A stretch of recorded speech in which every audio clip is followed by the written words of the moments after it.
crise yamounene tozanango. Nos frères sont en train d'être tués matin, midi, soir, la nuit par l'armée rwandaise sur le sol congolais. C'est ça notre première préoccupation. Si nous voulons faire un dialogue, c'est entre nous pour dire est-ce que nous pouvons demander, faire pression sur les Rwandais de quitter d'abord le sol congolais. Et là, le Rwanda va prendre son M23, le Rwanda va prendre tout, puisque le M23 n'existe pas. Ce sont des militaires rwandais qui sont en RDC. Vous voulez qu'on vous dise ça en quelle langue? Bolandate, puisque Bertrand Bissou-Mazawana, Bolandate, puisque qui autre? Certains Congolais Basawana Yanzal. Quand Moussa est arrivé ici, c'était des Rwandais ou des Congolais? Ils ont pris un Congolais, ils ont mis devant, mais ceux qui ont combattu, ceux qui ont tué sur leur trace Kobanda ou Nani, le Rwanda jusqu'à Kinshasa, ceux qui ont tué, ce sont des Rwandais. Je ne sais pas, vous voulez qu'on vous dise en quelle langue? Les prêtres catholiques sont allés rencontrer ces gens-là. Ils nous amènent cette proposition. Écoutez, ils disent que nous sommes en train d'organiser un dialogue inclusif, une feuille de route. Qui vont participer à ce dialogue? Et suivez-moi très bien à ce niveau-là. Ils nous parlent du pouvoir qui va déléguer.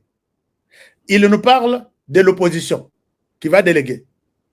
Ils nous parlent de la société civile et autres forces vives. Ils nous parlent de l'opposition armée. Chers amis, ici, Nayoki Batunyo se bavandi calme. Bien, ok, ils nous ont cité la liste. Or, dans aucun texte de la RDC ne mentionne qu'il existe une opposition armée en RDC. Et du coup, on a blanchi Corneille Nangaa, Joseph Kabila, les Katumbi et les autres. La Constitution ne reconnaît qu'une opposition. Tout celui qui a déjà pris des armes contre la République, c'est une rébellion. Et s'il faut qu'il soit jugé et condamné, c'est en termes de cette infraction, la rébellion, la prise des armes contre son pouvoir. Mais là, s'ils sont appelés comme opposition armée, ils ne sont pas reconnus comme des rebelles, ils ne peuvent pas. Donc, tous leurs péchés sont pardonnés. On ne peut même pas parler de la rébellion. Ça va se discuter entre nous, alors que ces gens sont des rebelles. Aucun texte de la RDC, même notre constitution, ne parle que de l'opposition. Mais comment on va ajouter donc, raccordement frauduleux? Ils reconnaissent qu'il existe une opposition armée. Chers amis, s'il en est ainsi, tout le monde va prendre des armes. Donc, la rébellion n'existe plus dans ce pays, puisqu'ils ont été reconnus comme tels, puisque le président va prendre une ordonnance confirmant que ceux-là ne sont pas des rebelles, ce sont des opposants, mais qui ont pris des armes. Et ça, nous allons avoir des choses, nous allons voir les choses dans ce pays. Rappelez-vous que la même Église catholique, en 1993, nous a apporté encore une thèse selon laquelle il y a la gauche, la droite et les centres. Tokena na centre wanati de 93 à 96 bayekozwa pouvoir na Rwandais avec la bénédiction de l'Église catholique aussi, avec ce qu'ils nous ont amené, quelque chose ezanga mutu ezanga sens. Et aujourd'hui, ils nous amènent la thèse selon laquelle en RDC il existe une opposition armée, qu'on s'est retrouvé sur l'ordonnance convoquant ce dialogue et la RDC oubliait les mots rébellion. Ils se diront, nous sommes des opposants, mais nous avons pris des armes. C'est reconnu comme tel. Pourquoi Bochaki Bango na ordonnance présidentielle convoquant les dialogues? Et c'est triste. Demain, vous verrez encore un autre groupe partir. Nous sommes des opposants, considérés comme tels, et on va insérer ça même dans la Constitution. Alors, quand est-ce qu'il faut parler de la rébellion? Quand est-ce qu'il faut parler de l'opposition? Et quand est-ce qu'on parlera encore de l'opposition armée? Et quand on parle on va faire appel à l'opposition armée, ça va faire allusion, ça va faire appel. On va oublier tous les 10 000 morts du Nord Kivu, les mêmes jours, les 4 000 morts, puisque c'est une opposition. Et les actes qu'ils ont posés, ce ne sont pas les actes de la rébellion. C'est une opposition reconnue dans la Constitution, mais celle-ci a pris des armes. Nous devons atténuer les choses. Nous devons atténuer. J'ai échangé avec les juristes. Cette parole-là m'a troublé depuis hier. Alors, et c'est ici, c'est la raison pour laquelle les Sango, l'Église catholique et les SCC ont passé je ne sais pas combien de jours là-bas. Au lieu de condamner les tueries qu'il y a eu, ils se sont mis à manger des patates douces, des pommes de terre, et ils ont pris de champagne chaque jour. Puisque je vous ai dit que moi, je suis à Goma. Je suis à Goma chaque jour. Et à Goma, là, ce n'est pas la cité. Là où ils sont. Je vais vous montrer des photos ici que vous ne trouverez nulle part à travers la planète, sauf chez moi.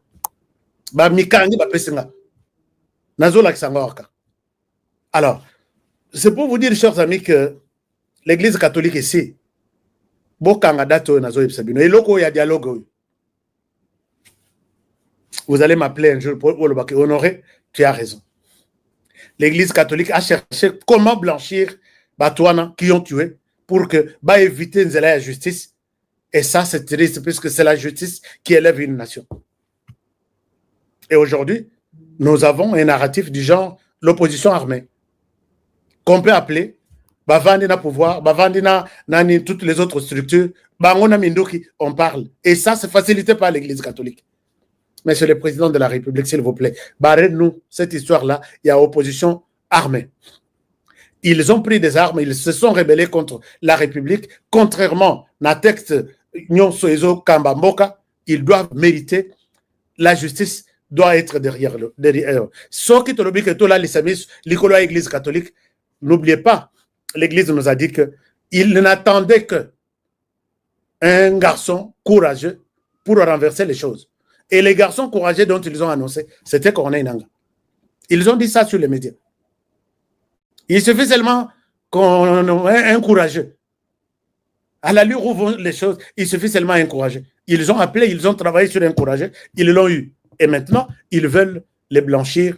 Balimisa, Makilatu, Oiba, Basopi, na RDC. Monsieur le Président de la République n'a ordonnance, vous pouvez tout mettre.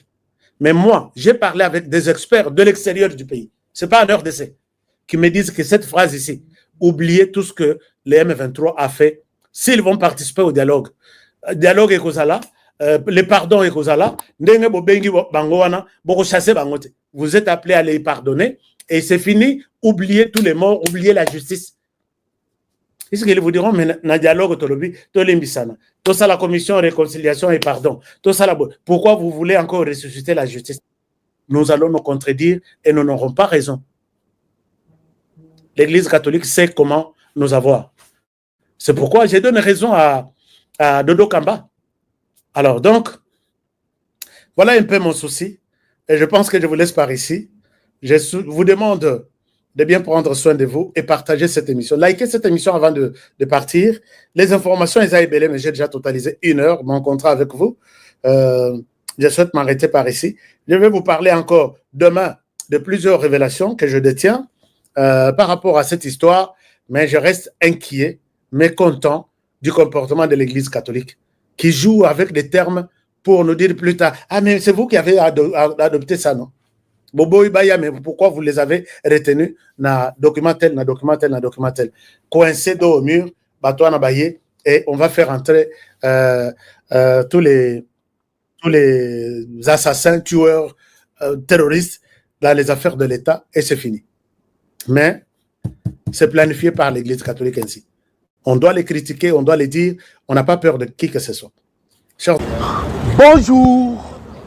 Bonjour Nabandeko, ba Congolais de partout. Bino balandi ya chaîne na biso. Esengo mingi koya ko partager na bino makambo etali la République démocratique du Congo, mboka na bino, mboka na biso. Voilà bandeko awa tokobeta masolo ya République démocratique du Congo. Le pays opprimé pendant 2 années et des années. Mais kasi awa bandeko ba Congolais lelo oyo le temps ya délivrance ya mboka Congo. Alors bandeko vous allez na souci ya koluka koyeba la situation ya mboka Congo mboka elalaki ndenge nini elamuki ndenge nini awa tokobeta na bino masolo bandeko okoyeba ndenge troisième téléphone ya Pacifique Massouzou le général est trahirier 13 autres officiers arrêtés awa tokobeta masolo bandeko ba congolais tokosolola awa okoyeba nini yango eleki au juste bandeko. Vous savez que bah événement mususu ekamusaka biso il n'y a que des traîtres bandeko na makambo etali la République démocratique du Congo kaka ba traître tokosolola la trahison du troisième téléphone ya Pacifique Massouzou bandeko tokobeta sous masolo 13e test bandeko 13 tests n'engai koloba rejeté par le président Tshisekedi Nadoa awa tokobeta masolo ya 14e test oyo etami na mesa par la pression américaine et tokosolola parce que il y a une délégation il y a États-Unis d'Amérique bandeko ba congolais oyo bazali na Doha en ce moment pour discuter na 14e test parce que le 13 autres a été rejeté catégoriquement par le président de la République Félix Antoine Tshisekedi Tshilombo. Awa na katia émission bandeko on va parler na nini le kanaki na ba test wana et nini contenu nini ezalaki wana tokobeta yango masolo awa na katia émission tokosolo la parce que bandeko tokokende na est ya République démocratique du Congo tokena Walikale tokena Masisi tokena Uvira awa na kobetelo masolo kuna nyonso bandeko ba congolais mobilisation sur mobilisation les wazalendo bandeko bazo mobiliser vous sentez que moral et likolo okoka appelle le général Johnny Luboya vient de surprendre tokobeta basolo ya général Johnny Luboya nini ekomi parce que auti pe kosa la parade et bon mon qui parade bandeko ba congolais parade moko elekani vraiment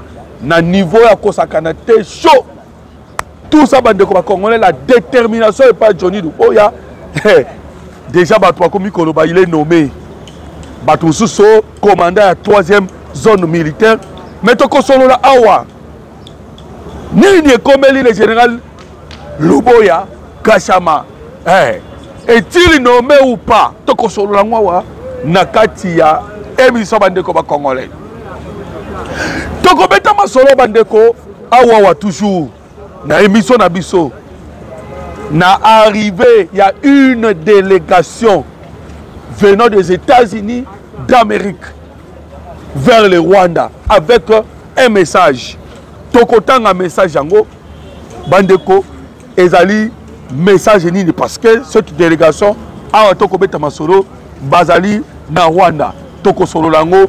Alors je vous demande simplement aimer notre émission ainsi bobo sanate bandeko ba congolais to partager pour que to permettre un peu ba congolais mususu il y a partout bayeba o ezali kolekana na République démocratique du Congo mboka na bino mboka na biso. Alors bandeko, s'il vous plaît je vous demande que pensez-vous sur le M23 parce que tokoloba awa masolo ezali ko betama on nous rassure que biso République démocratique du Congo on a gagné déjà 90%.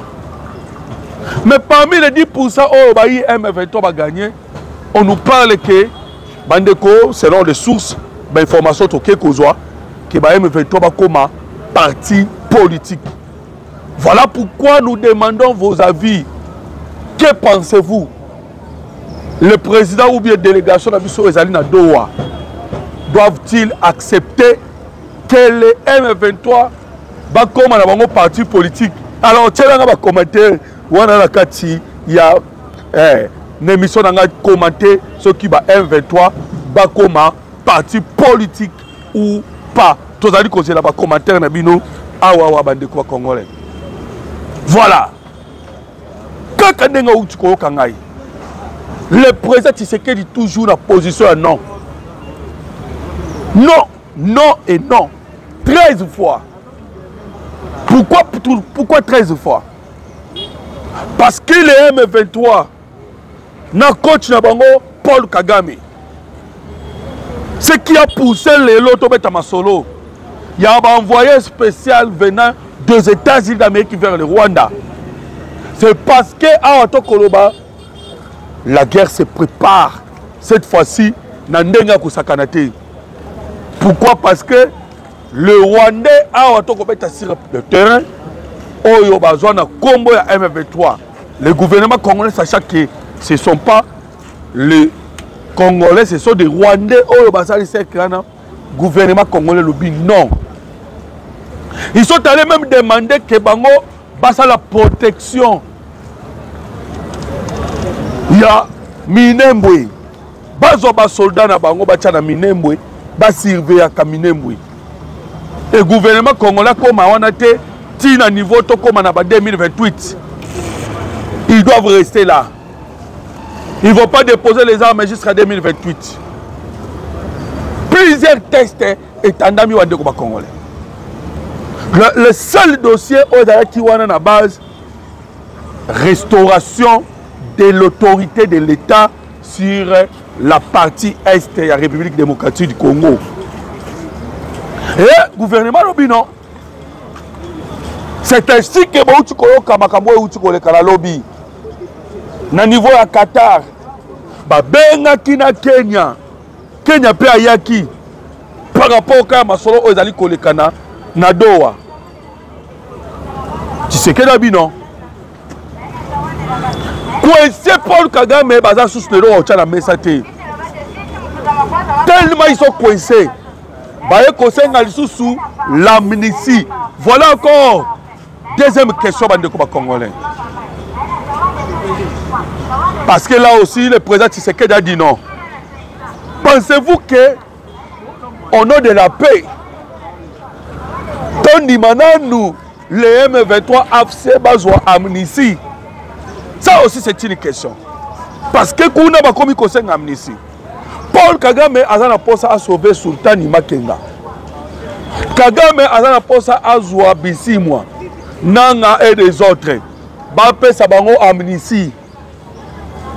Alors voilà les points où ils allaient couper ça va troubler à Watokoroba au niveau de Doha. Et c'est même qui très décisif. Tombe Takina Bino Masolo, ça qui bino bien que les États-Unis d'Amérique pour Nabango, c'est le 13 novembre ou rien. Et ça le 13 novembre, on va qui causer là. Et que de grandes décisions Ezouama, au niveau de Doha. Mais point au français, baï européen, baléli collé la collé kaba point nyonso, ezali point oyo, basenginde l'amnistie envers le rebelle. Et le président Tshisekedi acha maina vigno, tochana nous pose pour na makambu etali le génocide congolais. Bandeko, webi que ils veulent blaguer avec les sangs baï congolais, baï masaka na makila ba congolais. Donc 13 millions de morts, Totika, on a nous.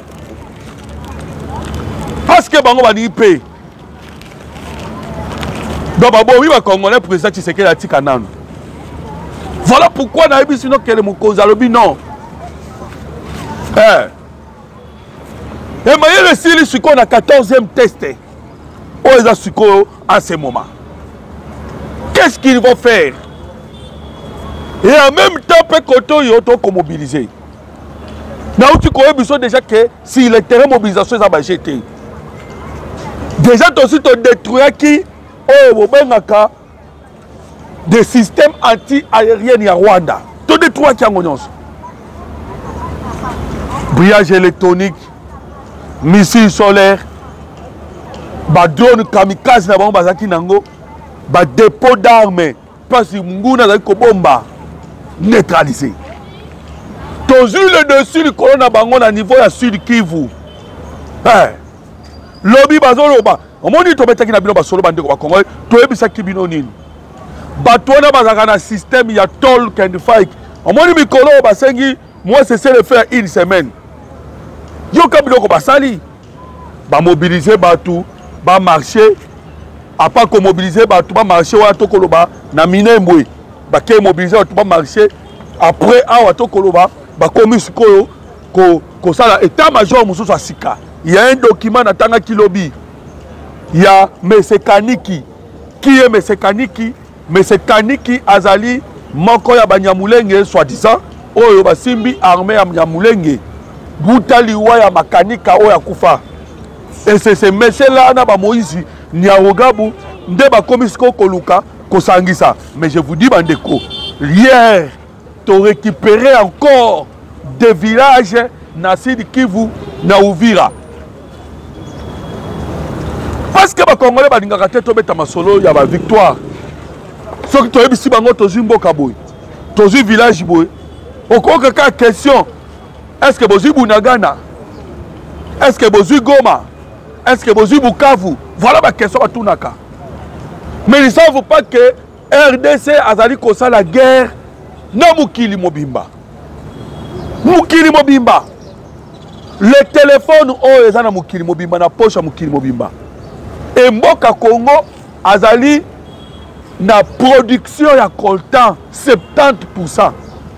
Vous imaginez 70% ya coltan oyo biso tosalelaka oyo basalelaka ngo ba téléphone Mukili Mobimba et uta na SARDC.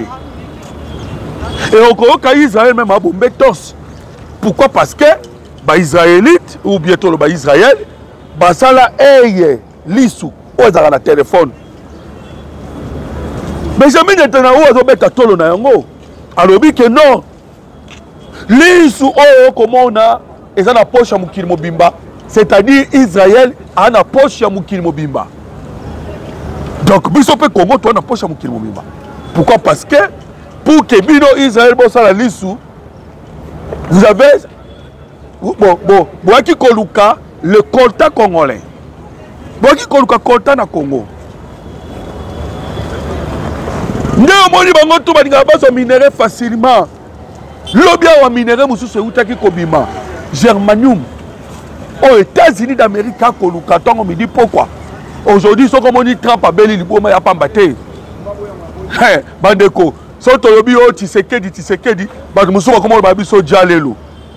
Vous voyez que Germanium est dans 3 pays dans le monde.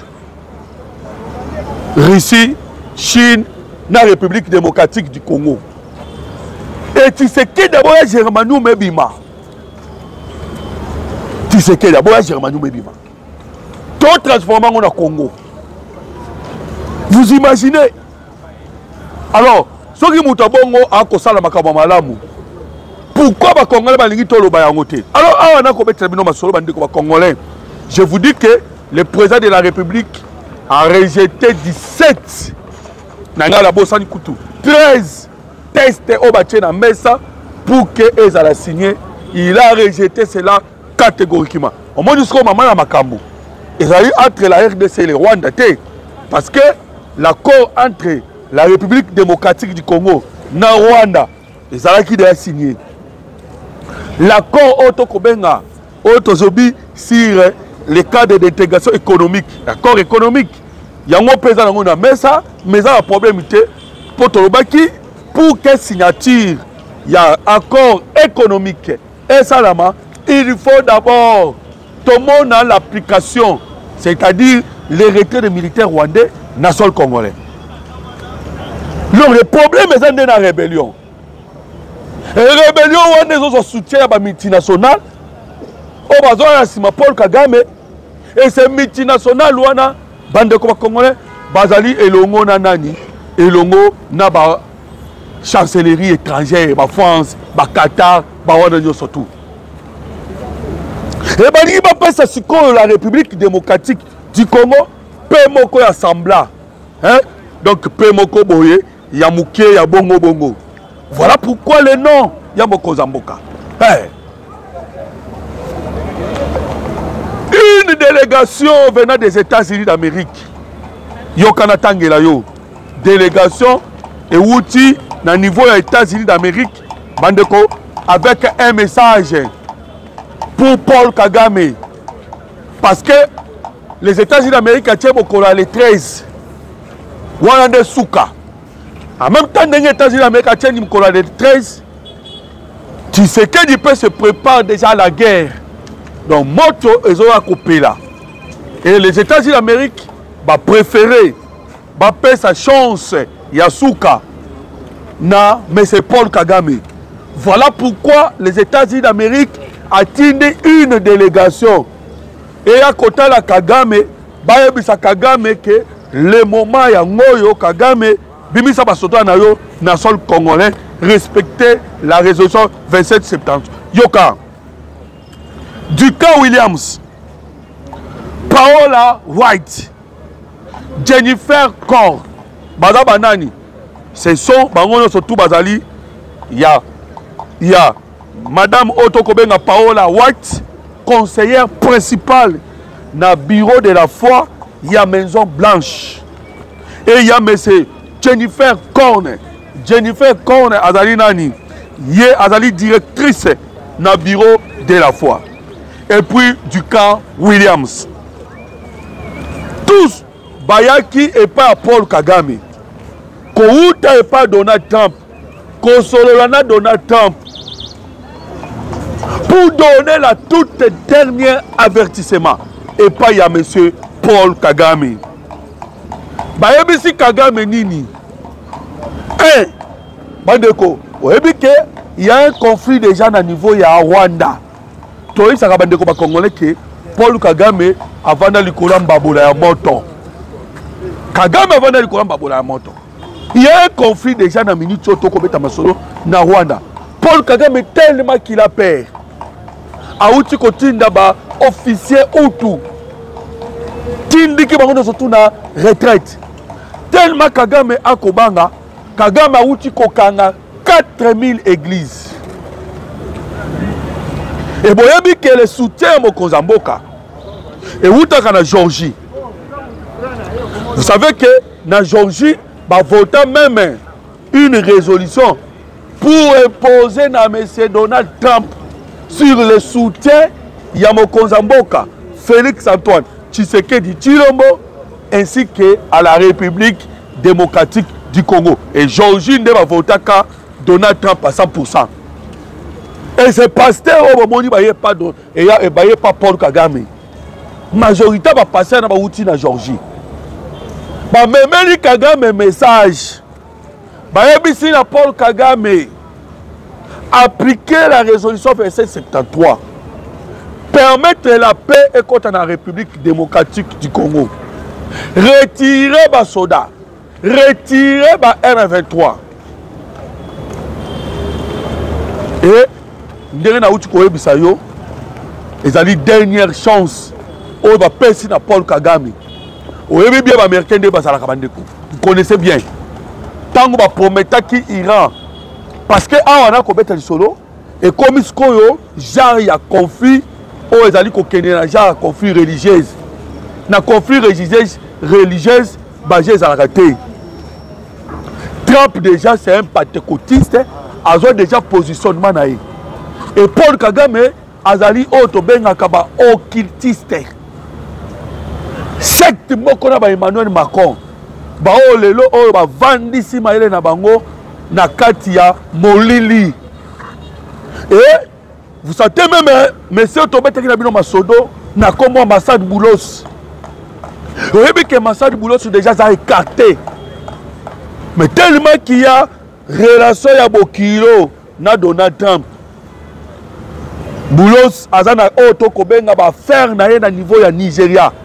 Et na Nigeria, les États-Unis d'Amérique sont déjà prêts à sanctionner Nigeria. Pourquoi? Parce que Nigeria azali na COP a commis koluka baluka ba la menace avec le chrétien.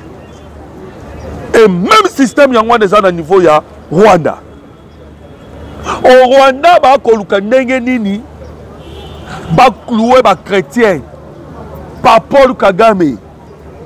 4000 églises déjà menacées. Voilà pourquoi recevoir message ou dans la Maison Blanche pour le Kolobela, la liberté de la religion, la liberté de la foi, et puis la fin de la guerre. Bandeko, pour Donald Trump, hein, je vous avais dit cela dans l'émission Les Kanaki. Pour Trump, déjà, pour la guerre, c'est si là. Guerre, c'est si là. J'ai mis fin à la guerre entre la République démocratique du Congo et le Rwanda. Ayebisaka beaucoup plus de multinationales. Oyo bayaka na ba pillage. Ayebisaka bango botika. Awa, le problème est que tout celui qui veut recevoir le minerai au niveau de l'Est de la République démocratique du Congo doit passer par la République et Yango Esengele Salama officiellement. Donc, makambo bango bazali kosala ya kuku Trump alingi yango te. Trump alingi so makambo kuku te. Rien qu'officiellement. Voilà maintenant cette pression américaine. Oh bah rocha déjà envers Paul Kagame. Bandeko. Naïsa Kibinoke. Mboka na biso oyo un pays opprimé. Pays opprimé bandeko. Pays moko on a labouré sur nos dos ndenge Bible lobby. Kaka bajara ba Israël. L'RDC ça bajara mona ba Israël. Ndenge mona ki Israël soufaki jusqu'au point que baki kotia koboma 7 millions de juifs, 7 millions bakufa. Et nous on a payé prix qu'on les kakutu ba juifs. Nous aujourd'hui to commis à 15 millions de morts. Mais pas d'Israël ba commis à 7 millions. Oh yoka Hitler a boma ba on. Donc Paul Kagame a coûte plus que Hitler. Kagame est plus que Hitler. Pour abomir déjà 15 millions. Hitler a boma combien? A comment 15 millions? Voilà pourquoi Bandeko a commis souka. Détermination aux ezali lelo eza ba jeté. Souka. Donc le 13 novembre makambo sili. Oui bien date na ba choisir ngo et c'est que ça ngaille parce que akima kande le 15 novembre il y a année passée awa sikoyo bazongi seli esko date le 13 et pas 30. Total so kia okima sous. Mais cette fois-ci so Kagame akimi bobo sanayi. Mais déjà Kagame ata mwana mbili kati. Bomoni ba photo te. Kagame ndenga zana ba biloko muswa kati libuna ye tambo sous eza sous bien te. Pour l'obia bataya moi bon appareil moko bomona ki ba photo na ye. Ce qui peut bazui ba michopo mususu ba lekisango na appareil wana to ebité. Kagame est déjà malade a komi na suka na ye. Soit et biso to kosambela ke Kagame akufa na liwa ya paisible te. Donc yé vraiment za mutu oyo esengeli to tia maboko nikona ye na sa moi amona pe souffrance oyo a memi ou bien oyo a permettre et pas ya ba congolais banyoko ba dege banyoko ami. Bandeko, vous imaginez que le loba ça la calcul 24,9 millions. Il y a des Congolais dans une situation, il y a difficulté ko sakanate. On va toujours dans la partie à Est. Et cette difficulté au Boyoki, il y a 24,9 millions. Et où est la guerre? Et où est la guerre? Alors, donc, dès que tu connais Sabino que Tolkien Fike, Bo Solola, Bo Bunda. Tellement qu'il y a une difficulté. Babengi France, babengi Qatar. Au moment où Mikole Kanaki, on se parle le matin, midi, soir. Oh non, laissez le fait, cessez le fait, cessez le fait. Toyo qui cessez le fait. Après qu'on a cessé le fait, les actions sont Kubanda. Voilà pourquoi le président Tshisekedi a profité. À chaque fois qu'il y a cessé le fait, on est au vent de ton croisé Maboko. Dès qu'on a casqué au moment, oyo tozali kosebisa minduki ndenge na kale zalaka kosebisa mbeli parce que bitumba mususu ezingi banda. Et qu'est-ce que la République démocratique du Congo a sali en ce moment? Dans le moment cessé le fait, de bomoni les interpellations et bandits. Tobani na lukota là.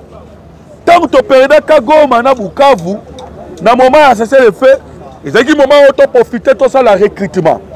Et dans le moment où tu as profité, tu passer par la formation. Et ça, il y a un moment où c'est qui sont passés par les achats de monnaie de Sombaki, Sukhoi, drone, CH4, plusieurs matériels militaires de Sombaki, dans le moment à cesser les faits. Et cette fois-ci, tout ça, c'est la même chose. Pour que Munguna a cessé les faits, au travers de partenaires français, Qatari, tout européen, Émirats arabes unis, tellement qui cessait les faits, pour Mokozamboka, la pression était vraiment à ma casse. Nicolas Mokozamboka a une solution politique et à Wanase, qui va bengi l'interpellation. Il y a Pacifique Massouzou. Et qu'est-ce que Massouzou a fait? Bandeko. Bazali Kosambisa Massouzou pour la dossier en Ndimbira. C'est Ndimbira. Nengeni ba me fait to ba koma ki na Ndimbira. Ça combat. Lango yo kaka ernyo soto perdre ba mboka ezakande corruption. Et oyebi ke pene Ndimbira tozali na nini? Tozali na mini de Tangwiza. Mini de Tangwiza oyo kaki le FARDC ba bombardaki par la force aérienne. To beta ki mini de Tangwiza. Mini ba installation no se tout ekoyaki. Et tant on dit déjà mini ya Tangwiza, comprendre que bomengo zalaki wana or zaki bango bazaki copier. Voilà maintenant bandeko, l'armée congolaise bazali kosambisa Pacifique Massouzou ayebisa na biso. C'est vous qui êtes le commandant de la 3e zone militaire. Ndenge nini Ndimbira ekweyaki. Ba tout de ba question hein. Mais loko trahir yezanine. Parce que ba interpella ka mutu pa pambate. 3e téléphone ya Massouzou mouté trahir Massouzou. 3e téléphone là. Et à auto kolobeza ka yete. 13 autres officiers aussi baza interpellés. Miyibi ba yiba ka raso ba soda. Ba yiba ka biloko ba soda ole ko manafon. Batu ba ko bunda pona mboka. Bino loko boza à l'intelligence avec ennemi. Pour que me loko koma bino bo kanga ona nzela soda kufa nzala bandeko na mona vidéo moko salanga pasi soda zo mi filmer na kati ya zamba ye moko abi bandeko soki to mona ni lobi soki to mona tana mikolo koya nzambe kaka mais to ponaki to signaki liwa pona mboka place tozali awa maezate ya kolia ezate to beti déjà une semaine. Vous imaginez les souffrances? On va décoller biso basanango. Il y a FARDC. Sacrifice à niveau wana pour na bolingo mboka. Mais batindi biloko e koma bilo bo détourner yango. Bo détourner yango. Awa to kolo baza arrêter. Baza arrêter. Bandeko, tu sais que de lobaki déjà mokonza mboka lobaki déjà. Que à cause de la révolte totale, na armée, na police, partout. Hey. Tout le monde qui vit la caméra qui est quitté, mais il est parti. Privilégié à soutenir. Ah, on se reconnaît un Meboji. Hey. Voilà pourquoi Bandeko, tu as dit qu'on saluait Meboji. Oh, bientôt sera Bandeko le président de l'Assemblée nationale. Bandeko congolais, Moutou Oyo à recevoir la confiance à Mokozamboka pour que aya servir la République démocratique du Congo. Alors Bandeko congolais, le général Pacifique Massouzou va interpeller qui est 3e téléphone au trahir et bimisi makambo ebele. Alors, si quand on a le conditionnel, pourquoi? Parce que nous basisi makambo ko interpeller. Na conditionnel le général Pacifique Massouzou a auto kobeta bino masolo bandeko balobi qu'il est en contact, je dis bien au conditionnel, il est au contact avec Hippolyte Kanambe alias Joseph Kabila. On m'a dit ce qu'on Tangu Kabila lobaka tangu nyonso ke na kozonga. C'est parce qu'il fait confiance na ba traître au bazali na armée. Tangu nyonso boyo kaka bande ko congolais Paul Kagame koya koloba na miso ya batutu oh naza la possibilité de kende tina Kinshasa na Juti Sekeri. Sachez-le bien, il faisait confiance et il compte souvent na ba très peu ba infiltré au bazana armée congolaise.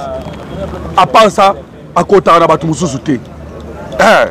Voilà pourquoi au Kolokake bande ko ba congolais les arrestations ici et salami na niveau ya kosakanate. To betana nous kasima solo na nous bande ko ba congolais. To pesa na bino situation o ezali kolekana na moment oyo na RDC. Parce que ndeko moko abenga nga ebisa nga tuni nga me ndeko molo to kasi yebisa biso situation ezandeni na moment oyo. Poto yebi ke les wazalendo bango ba respectaka le cessez-le-feu wana te. Yoka tozongi na Nord Kivu. Plus de 15 hectares de champs de bananiers, de maïs et de sorgho ont été rasés par les rebelles du M23. Wantoza wapi na Nord Kivu. Dans la route Bambo Tongo. Monique Batona bazaka batu moko ya mutema mabe ya kosakanate.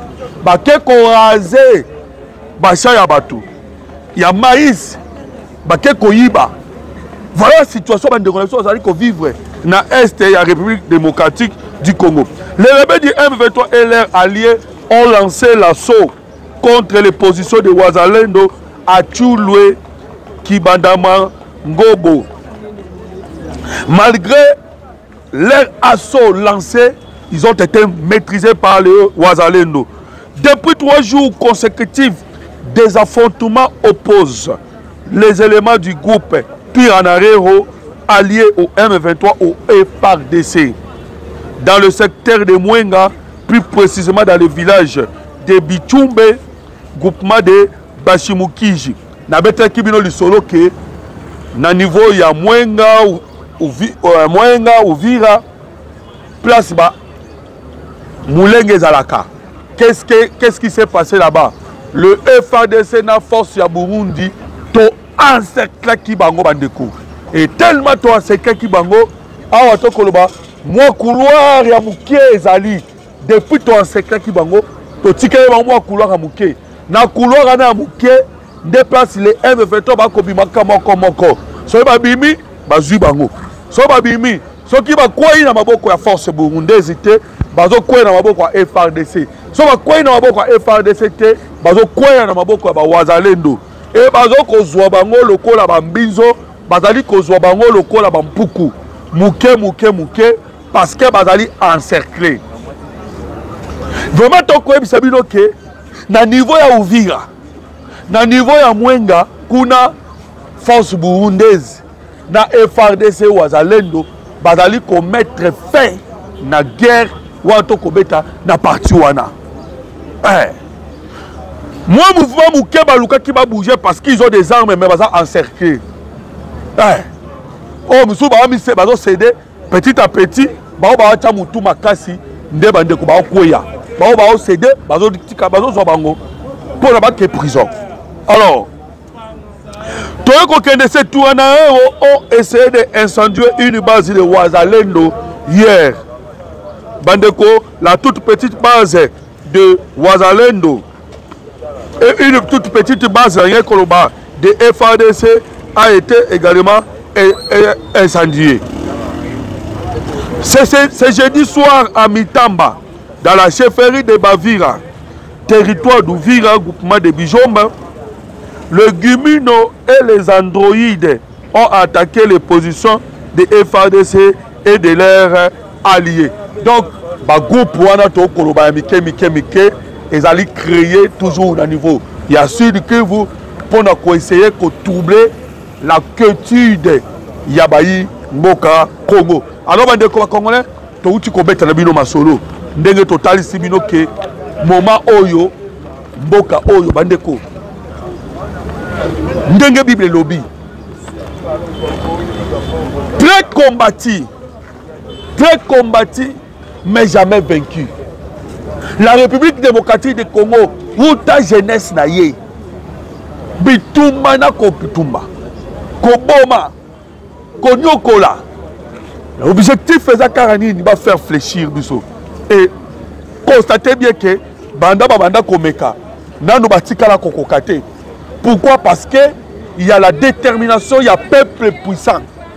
Et ces peuples puissants, on va déterminer pour na sort, pour na futur na bango, ce sont les Congolais, il y a la République démocratique du Congo, au place balobi que jamais toko tikafon na biso courbé, tellement qui courbé trop longtemps, awa tozande to dresser nos fronts et nous faisons maintenant face, il y a ennemi. Alors Paul Kagame n'a que le choix et Sengeli a choisi awa toko beta masolo. Kagame a choisi les 13 Ouezali Koya. Soka Boyi Koyoka, la toute dernière avertissement. Bandeko, sans rayer la Kamoutuno, surtout au Aboya Koyoka avertissement, ils ont son momi Koleka. Nous vous le disons. Parce que, à Obatindele, les pasteurs, ils allaient pour Ayoka. En tout cas, Trump a lobby la paix ou rien. Alors la paix ou rien, la paix c'est quoi? C'est le retrait. Il y a M23. Ah, mixage en ballon et ça la maté. Kagame a mata kita, mbalao au mixage et ça la maté. Ce qui mixage c'est ça qui est salama. Le peut-être c'est que y a Kandima, même attend 12e, 11e, 13e test. Mais au moment quand on commis à 14e test. 14e accord et comment mi est mis à mesa. Dans mon moment to kobeta masolo. 14e. Parce que tu sais que d'abord 13. 13 autres tu sais que d'abord ils allaient par mixage, ils allaient par brassage. Aboyi yango complètement. Ils sont obligés. Il y a Koti Kaminduki. Peba kene na contournement. Ça c'est là. Chomusu c'est athée.